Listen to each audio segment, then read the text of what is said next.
नमस्ते सबैलाई, म इन्द्र रावल।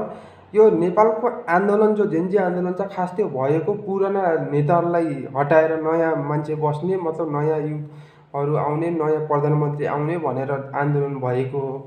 अहिले पुराना मान्छे पनि, पुराना नेताहरू पनि अलग अलग पार्टी बनाएर घुसिसके राजनीतिमा। फेरि उनीहरू नै घुसिसके राजनीतिमा, त्यही पनि कसले चाल बुझिरहेछन्। चोर्न खोज्ने मान्छे, पहिला चोरेर खाएका मान्छे अहिले अझ नयाँ पार्टी बनाएर आएर उनीहरू चोर्न छाड्ने हुन् त?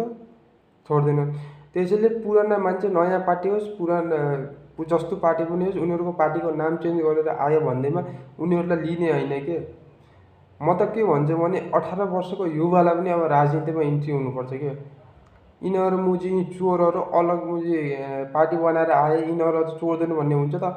सेम पहिलाको जस्तो भइसक्यो। यसमा केही फरक छैन। त्यति धेरै जेन्जीले आफ्नो जिन्दगी दाउमा लगाएर यत्रो आन्दोलन गरे, यति आमाका कोखहरू रित्ते, त्यही पनि ती चोरहरू आएर अझ गद्दीमा बस्न खोजिरहेछन्, त्यही पनि पार्टीको नाम चेन्ज गरेर।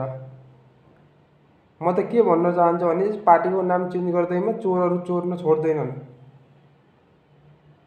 तिनीहरूलाई आउनै दिँदैन के। बिचमा धेरै छन् नि मान्छे, हामी छौँ, हामी युवाहरू छौँ, हामी पनि छौँ, हामी पनि आउन सक्छौँ राजनीतिमा।